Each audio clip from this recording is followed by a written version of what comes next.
시청자 여러분 안녕하십니까. 6월 30일 금요일 서울시의회 플러스입니다. 첫 소식입니다. 서울시의회가 취약계층의 주거 안정화를 위해 사회주택 활성화 방안을 논의하는 토론회를 개최했습니다.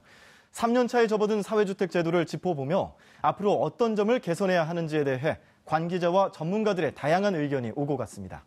우창윤 서울시의회 의원은 사회주택에 거주하는 사람들끼리의 소통의 필요성을 강조하고 서울시의회가 이번 회기에 사회주택 공급 활성화를 위한 관련 조례를 대폭 개정했다고 말했습니다.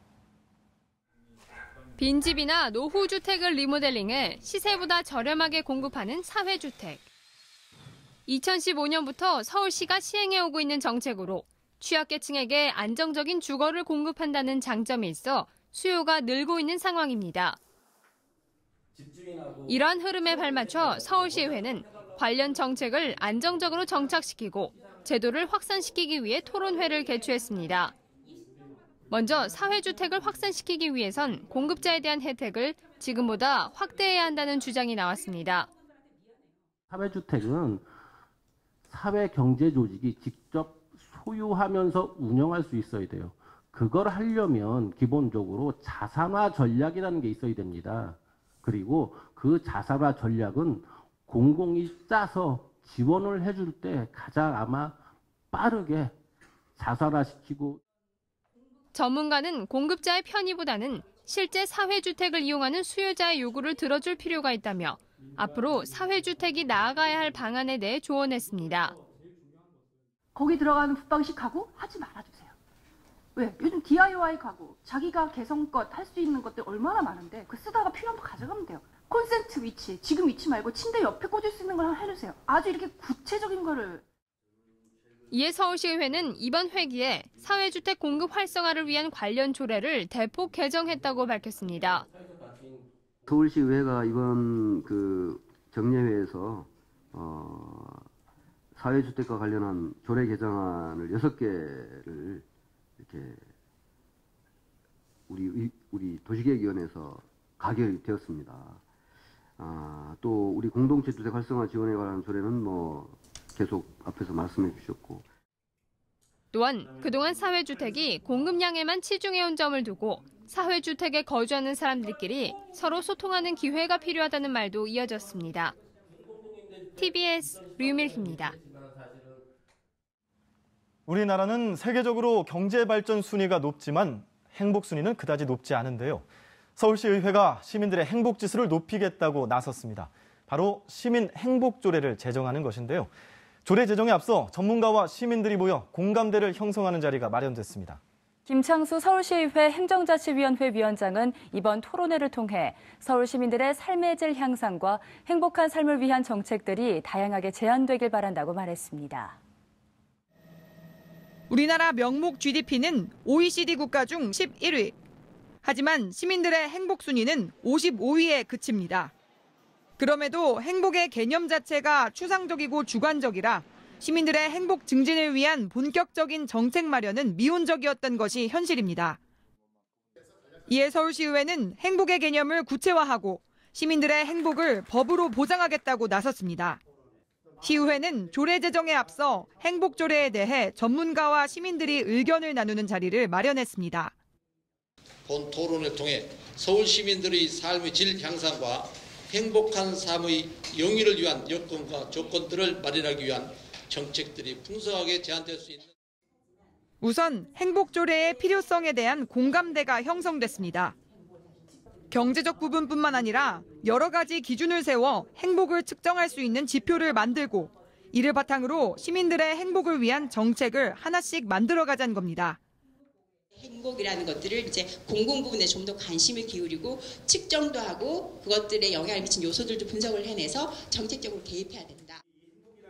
주민 발의를 통해 행복조례 제정을 추진했던 종로구민들은 실제로 주민들이 행복에 대해 이야기를 하는 과정에서 스스로 행복 정책을 구상할 수 있었다며 서울시의 행복조례 제정에 힘을 보탰습니다.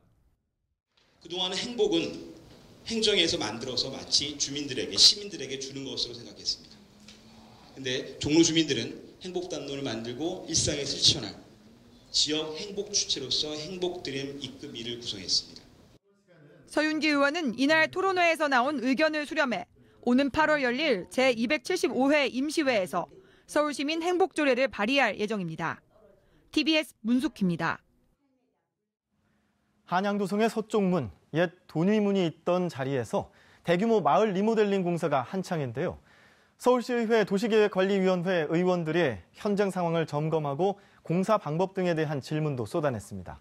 김정태 서울시의회 도시계획관리위원회 위원장은 빠른 공사 마무리도 중요하지만 공사 기한에 쫓겨 부실 공사가 있어서는 안 된다고 당부했습니다. 서울 역사박물관과 경희궁이 인접한 곳에서 마을 리모델링 공사가 한창입니다. 한양도성의 서쪽문, 옛 돈의문에 바로 붙어있던 마을입니다. 이곳은 당초 전면 철거 후 근린 공원으로 만들 계획도 있었지만 서울시는 이곳의 역사적 가치를 보존해 문화시설을 조성하기로 하고 관련 공사를 진행해 왔습니다. 마을을 마치 하나의 박물관처럼 통째로 보존한다는 취지에서 이름도 돈의문 박물관 마을로 붙였는데 한옥과 양옥 등 이미 있었던 집들을 개보수하고 관람객을 위한 시설을 새로 만들고 있습니다. 돈의문 관련 전시관 6개 동과 유스 호스텔 12개 동, 식당과 공방 20개 동 등 총 42개 동 규모입니다. 부지 한켠에 있는 경찰박물관은 내년 8월까지 다른 곳으로 옮기고 층수를 낮춰 재사용합니다. 한 3층 정도로 낮출 겁니다. 그래서 낮추어서 이제 입주를 하게 되면 완전히 이제 이게 돈의문 박물관 마을이 이제 제 모습을 갖추지 않을까 이렇게 생각하고 있습니다.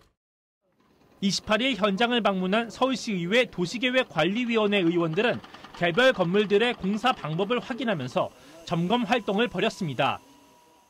전체 다 철거를 해갖고 4층 높이를 다시 짓는 이런 게 이제 공사비라든가 안전성에 대해서 문제가 보이겠던 할 텐데.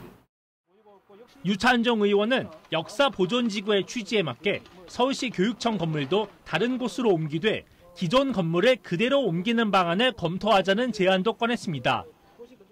문화재청하고 우리 서울시 관계가 항상 의견이 달리하니까 그런 문제가 발생하는데 그런 거 도시공간 개선단에서 적극적으로 한번 건의해봐요. 서울시는 현장 공사를 다음 달 말까지 마무리할 계획인데 공사 기한에 쫓겨 부실 공사가 있어서는 안 된다는 당부도 나왔습니다. 9월 달에 우리 도시건축 비엔날레가 열리는데 거의 공기에 마시다 보니까 매우 좀 급하게 추진하는 분 같아요. 이렇게 많이 하나 집들이 좀 낡은 건물들이라서 우리 안전에 유의를 좀 해야겠다. 서울시는 8월경 최종 점검을 벌여 시설 사용 여부를 판단한 뒤 예정대로 9월 1일 서울 도시건축 비엔날레 개최를 준비할 예정입니다. TBS 이강훈입니다. 제274회 서울시의회 정례회가 104건의 안건을 처리하며 18일간의 의사 일정을 모두 마치고 폐회했습니다. 이번 정례회에서는 지역 현안부터 서울시 정책에 대한 질의응답이 이어졌고 지난해 서울시와 교육청에서 사용한 예산 결산에 대한 심의도 진행됐습니다. 제274회 서울시의회 정례회가 폐회했습니다. 새 정부 출범 이후 맞은 첫 서울시의회 정례회는 지난 10일 2017년도 서울시 교육청 추가 경정 예산안 제출에 따른 조희연 교육감의 시정연설로 시작을 알렸습니다. 이후 3일간 진행된 시정과 교육행정에 관한 질문에서는 강동구 여성인력개발센터나 창동역 개발, 서울로 7017과 같은 지역 현안부터 국민들은 창동역 올 때마다 머리가 아파요. 민자 사업이니까 서울시는 책임 없다. 저는 책임 있다고 봅니다. 왜? 어떻게 하든 새로운 방안을 마련해야 되는데 저걸 코레일에만 맡겨놓지 않고 우리도 서울시가 상당한 정도의 힘을 기울여서 서울시 정책에 대한 공방이 오고 갔습니다. 2030 서울기본계획 높이계획은 원천 무효입니다. 다시 해야 됩니다. 사회적 공론화를 거쳐서 만들어진 것이고 그리고 또 실제로 지금 현재 강남의 재건축 단지들이 대부분 이걸 존중하면서 이번 정례회는 지난해 서울시와 교육청이 사용한 예산의 심의가 진행된 회기로 심의 결과 서울시의 지난해 결산 승인안과 예비비 지출 승인안, 기금 결산 승인안이 가결됐습니다. 또 교육청의 지난해 결산과 예비비 지출 등이 승인됐고 시교육청 신청사와 연수원 건립기금 결산도 통과됐습니다. 2017년도 교육청 특별회계 추가 경정 예산은 수정하는 선에서 의결됐습니다.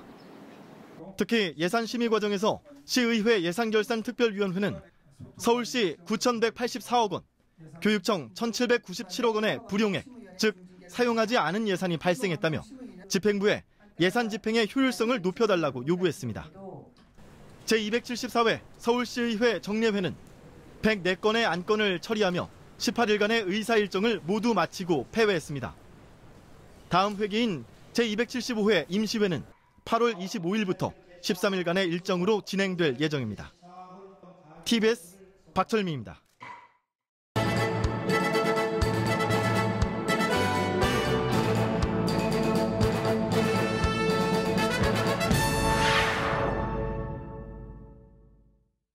서울시의회 김인호 의원은 지난 23일 동대문구 교통민원 현장 2곳을 방문해 주민들의 불편 사항을 듣고 현장 점검을 통한 해결책을 모색하는 시간을 가졌습니다. 김 의원은 먼저 전농 2동 주민센터 인근의 교통민원 지역에 방문해 현장을 살펴보고 교통량이 많아 사고 위험이 높은 전농 2동 주민센터 3거리에 양방향 좌회전 신호를 설치해 문제점을 개선해 줄 것을 서울시에 요청했습니다. 이어서 최근 차량 사고로 민원이 많이 생기고 있는 동대문구 장안 복지 가스 충전소로 장소를 옮겨 주민들의 애로사항을 경청했습니다.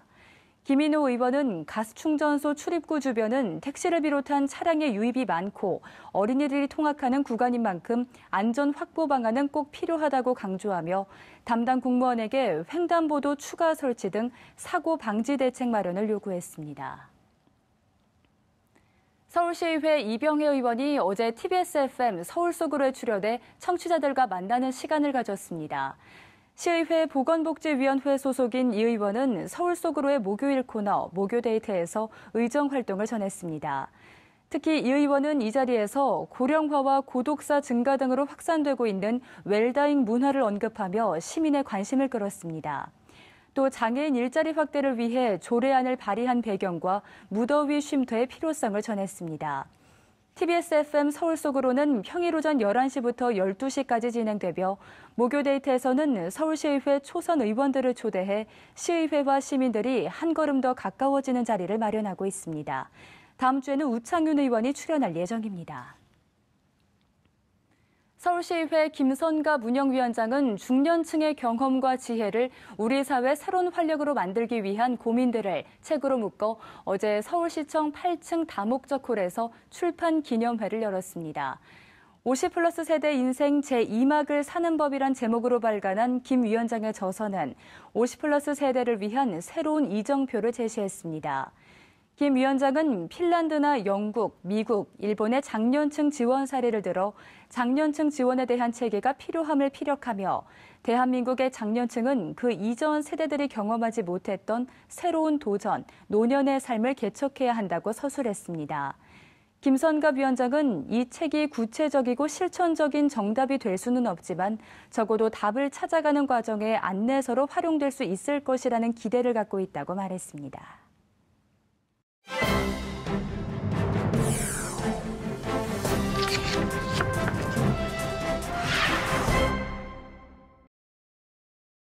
법하면 보통 사법부인 법원이나 입법부인 국회가 떠오르기 마련인데요.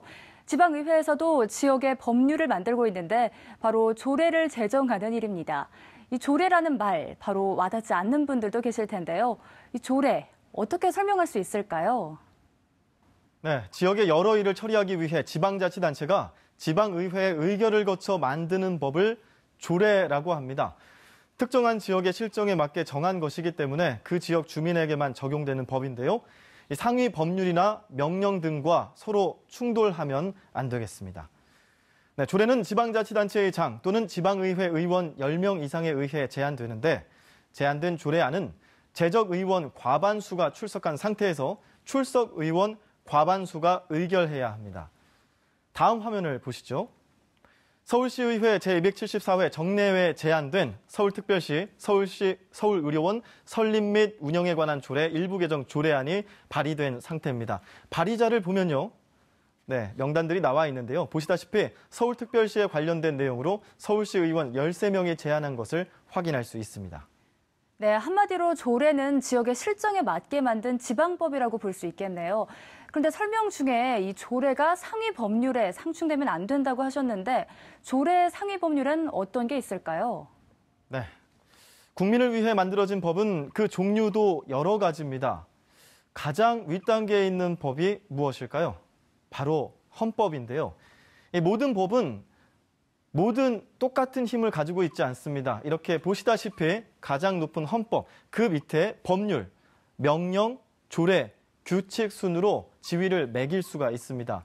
헌법은 가장 기본이 되는 법이고 동시에 국민의 권리를 보장하고 국가의 근본을 알리는 최고의 법입니다.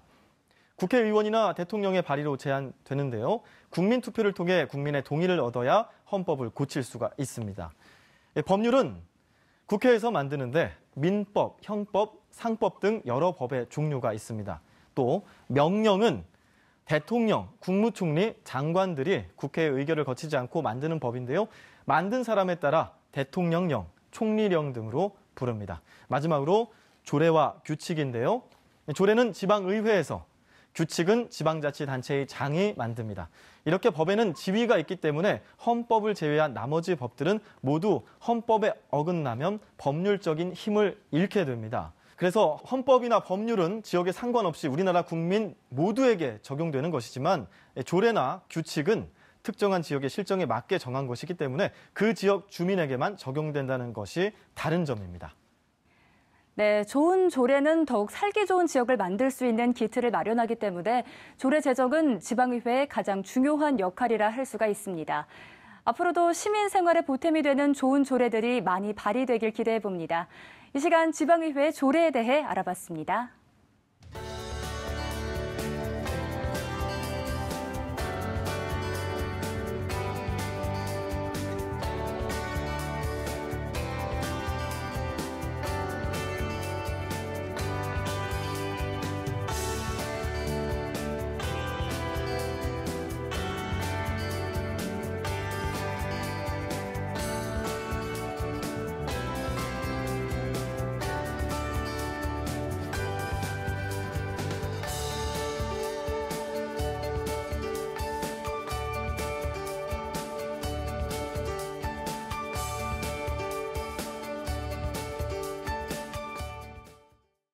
서울시의회 플러스 준비한 소식은 여기까지입니다. 다음 주 금요일 더 알찬 소식으로 찾아뵙겠습니다. 함께해 주신 여러분 고맙습니다.